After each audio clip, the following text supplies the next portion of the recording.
안녕하세요 여러분. 오늘은 제가 제 타투에 대한 이야기를 해보려고 해요. 보시다시피 제가 몸에 타투가 좀 있잖아요.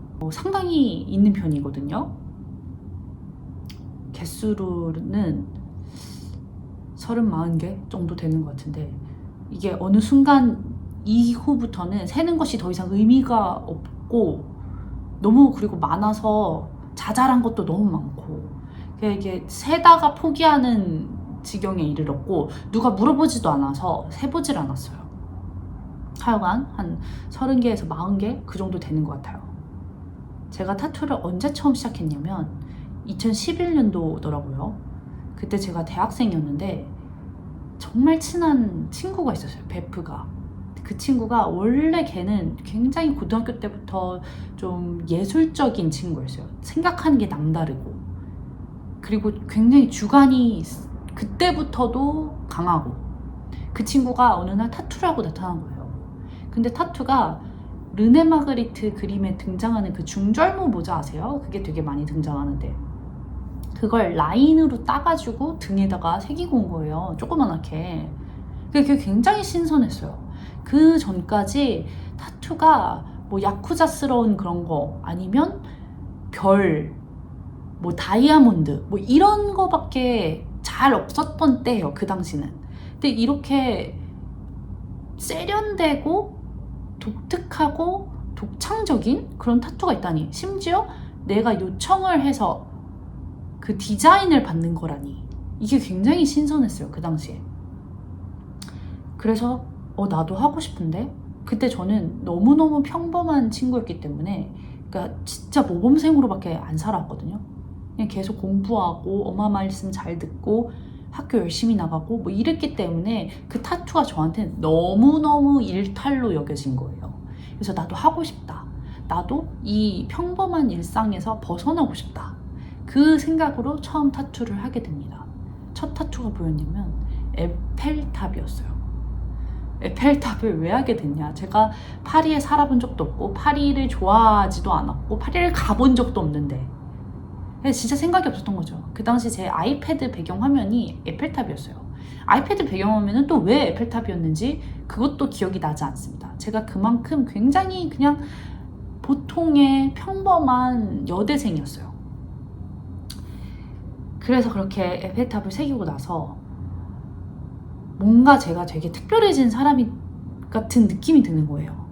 그래서 괜히 막 옷 벗고 있고 여기 보이도록. 근데 이제 등이니까 잘 안 보이고 사람들이 막 하나 가지고는 막 뭐 이렇게 안 하는 거예요. 뭔가 인생이 막 바뀔 줄 알았는데, 그래서 안 되겠는데, 더 잘 보이는 데다가 좀 더 해야겠는데, 그래서 막 손목에도 하고 발목에도 하고, 이제 그때부터는 뭔가 이제 타투의 의미를 막 담기 시작했어요. 내가 좋아하는 책, 내가 좋아하는 책에 나온 구절, 내가 좋아하는 음악, 있어 보이는 뭐 어떤 것들, 이런 거를 해서 새기기 시작했어요. 여기 팔목, 발목, 허벅지, 막 이렇게 약간 포진을 해놨어요. 그래야 어디를 해도 다 보일 수 있게. 굉장히 1차원적인 생각이었죠. 특별하고 싶다. 남들이 날 알아봐 줬으면 좋겠다. 굉장히 관종이었나 봐요, 그때. 이때 정말 제가 너무 순수하고 순진했던 게, 거의 대부분의 타투를 엄마한테 허락을 받고 했고, 이게 어떤 터부시 되는 것을 내가 한다는 것에 대한 좀 두려움도 있었던 시기예요, 그때는. 이게 한 번 하면 평생 돌아가야지 못한다라는 그런 것에 대해서 짜릿함과 두려움이 동시에 있었던 거죠.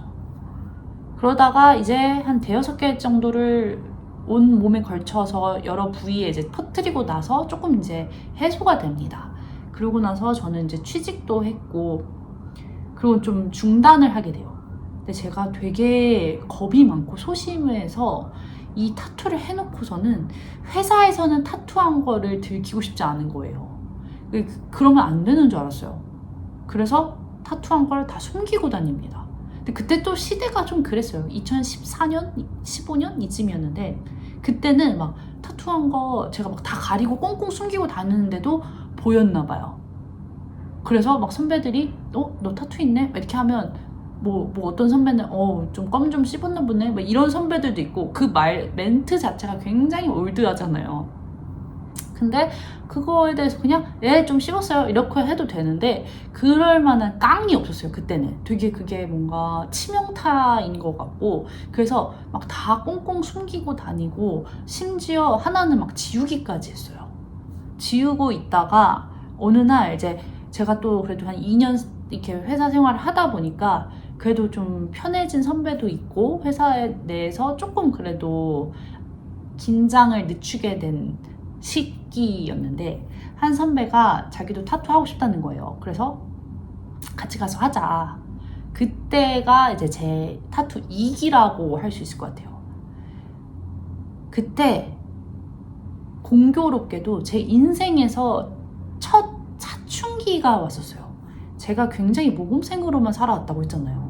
이게 26살까지도 항상 그냥 엄마 아빠 말씀 잘 듣고 엄마 아빠가 하라는 대로 살아오고, 저는 이제 뭐 그런 제 인생에 대해서 걱정을 크게 해본 적이 없어요. 그냥 취직하고 그 다음엔 시집 가고 뭐 이러면 되는 거 아닌가, 엄마 아빠가 말씀하신 것처럼 그렇게 생각해오던 정말 순진한 아이였는데, 처음으로 자아가 생긴 거예요 제 인생에. 27 이쯤에. 근데 그거에 대해서 부모님과 굉장히 트러블이 생겨버린 거예요.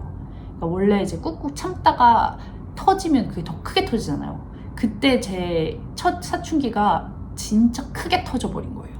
그래서 엄마 아빠랑 거의 손절 직전까지 가고, 그러니까 더 이상 제 타투를 막을 사람이 아무도 없죠. 그러니까 저 혼자만이 느끼고 있던 그런 약간 그 터부시 금기시 되던 그런 생각들이 아예 싹은 아니지만 어느 정도 거친 거예요. 그래서 나 타투 할 거야.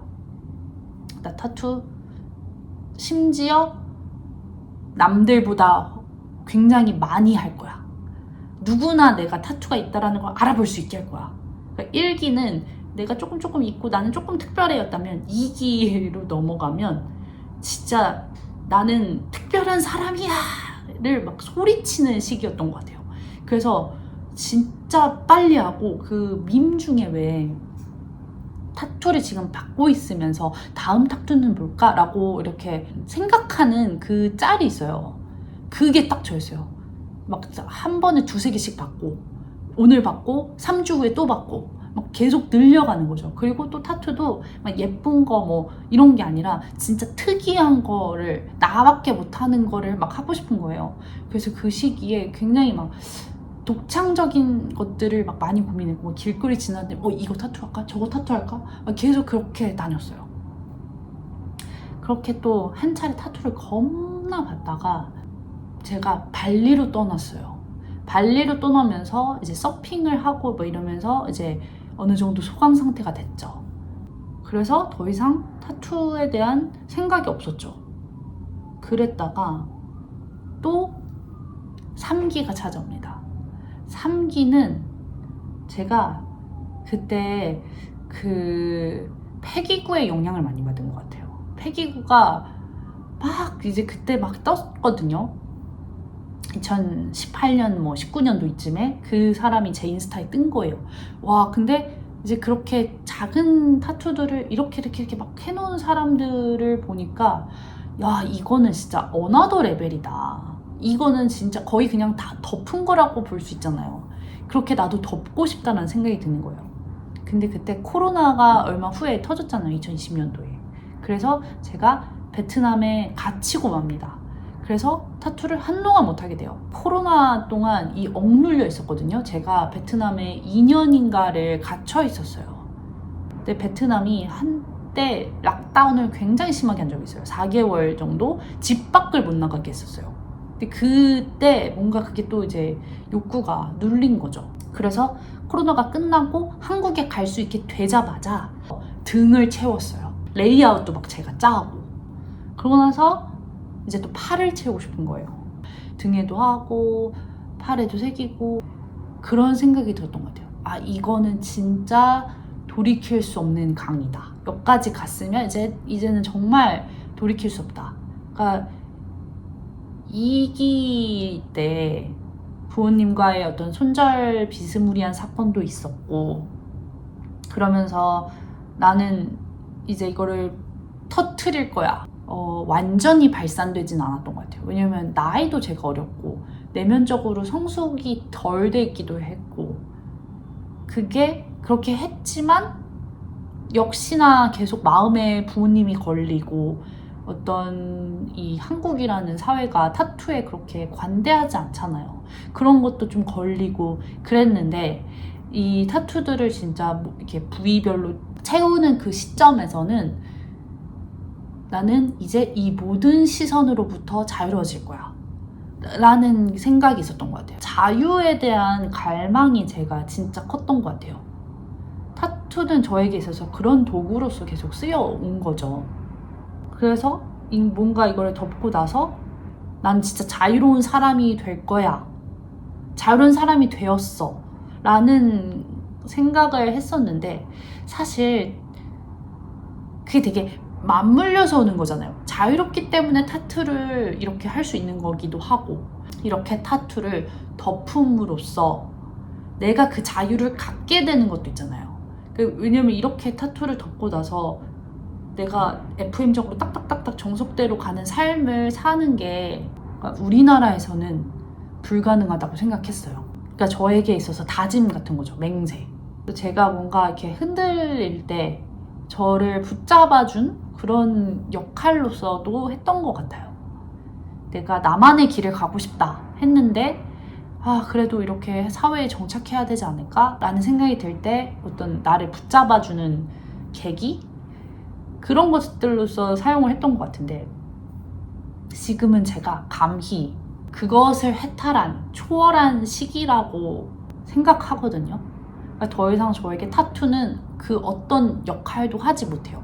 타투는 그냥 타투일 뿐이고, 그냥 내 몸이고 내 몸의 일부일 뿐이고, 타투가 나에게 무언가를 주지 못해요. 왜냐면 그만큼 제가 내면이 단단해졌고, 타투나 이런 거 없이도 혼자 설 수 있는 사람이 되었으니까. 그래서 타투는 그저 타투일 뿐이다가 된 것 같아요. 지금도 물론 가끔 보다가 뭐 예쁜 거 있거나 하고 싶은 타투가 있으면 하나씩 합니다. 그렇지만 예전처럼 막 강박적으로 하진 않는 것 같아요. 그 사람들이 그러잖아요. 타투에 대한 걱정을 굉장히 많이 하잖아요.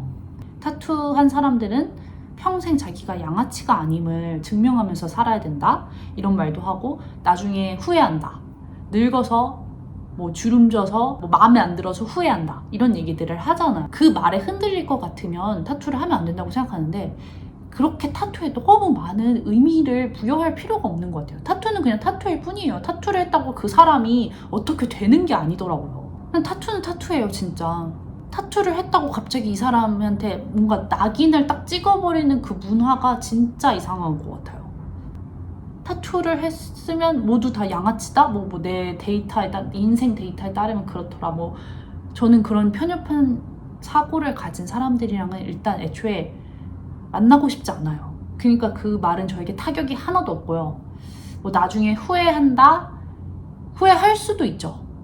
제가 에펠탑도 지금이라면 안 했을 거라고 생각한다고 했잖아요. 근데 당연히 자기의 과거가 모두 마음에 드는 건 아니잖아요. 근데 그 마음에 들지 않는 과거, 나의 어떤 초라했던 시절을 남들한테 보이느냐 아니느냐가 굉장히 중요하다고 생각하시는 것 같아요. 그걸 굳이 이렇게 보여줄 필요가 있냐, 너의 그 과거들을. 어때요? 어때 진짜. 당연히 모두가 과거가 있죠. 과거부터, 어릴 때부터 완벽하게 성숙하고 멋지고 이런 사람들이 얼마나 되겠습니까? 저는 오히려 제가 이런 과정을 거쳐온 게 자랑스러워요. 어떤 사람은 태어나서 한 번도 그렇게 변화를 하지 않고 살아오잖아요. 저는 몇 번의 시기를 거쳤습니까? 근데 이게 제 몸에 다 남아있고, 남들한테 이거를 보여준다는 것에 큰 의미를 두고 있잖아요. 보면 보는 거지 뭐. 그냥 그거에 대해서 큰 생각을 그냥 안 하고 살아요. 자체가 이러기 때문에 그런 말들에 타격을 안 받는 것 같아요. 후회도 안 하고. 나중에 할머니 돼서 쭈구렁 방탱이가 됐을 때는 타투가 있건 없건 그게 뭐가 문제지? 타투가 이렇게 있다가 이렇게 쪼글쪼글해져서 미워 보일까봐? 오히려 힙하고 쿨한 할머니 같지 않나요? 후회한다라는 그게 몸에 평생 남는 거고, 그렇게 받아들여서 굉장히 겁을 많이 먹는 것 같은데, 우리는 모두 다 평생 남는 것들을 하고 삽니다. 내가 어떤 발자취를, 내가 이 대학교를 전공을 선택하고 이 회사를 나오고 이런 것들이 내 인생에 차곡차곡 쌓이잖아요. 그거 다시 돌이킬 수 없잖아요. 돌이킬 수 없다라는 부분에서는 모든 것이 다 동일해요. 하지만 그걸 우리가 매번 막 후회하고 살지 않잖아요. 그것 또한 나의 행적이고 나의 히스토리고 다 나의 자산이잖아요. 그것들이 모여서 내가 된 거고, 그것 중에 하나가 타투이지 않아야 할 이유도 없고, 타투는 저에게 있어서 정말 제 인생 발자취와 같았어요. 제가 어떤 생각을 하고 있느냐에 따라서 어떤 형태의 타투가 나오고 이런 것들이 다 달랐고, 저는 그것을 제 몸에 쌓아가는 과정이 재밌었고, 그냥 그것이 다 나이고 나의 과거이고 내 히스토리고, 그냥 저는 모든 것을 그냥 받아들였어요. 창피한 타투, 촌스러운 타투, 후회되는 타투, 모든 것을 다 포용했고, 이렇게 타투가 있는 나 자신도 포용했고, 그거에 대해서 크게 생각하지 않고 살고 있어요. 왜냐면 그거보다 더 중요한 일들이 많고, 내 내면이 더 단단해지고 나서 진짜 이 외적인 것들에 크게 그렇게 집착하지 않게 되는 거예요. 오늘은 이렇게 제 타투의 어떤 역사, 그것에 대한 저의 생각을 이야기해봤습니다. 저는 이게 단순히 타투에 대한 이야기만이라고 생각하지 않아요. 저의 소신, 주관 이런 것들도 있고, 그것을 받아들이는 사람들의 시선에 대한 이야기도 있었고, 이게 어떻게 보면 진짜 인생 전체, 사회 전체에 대한 이야기가 될 수 있다고 생각해요.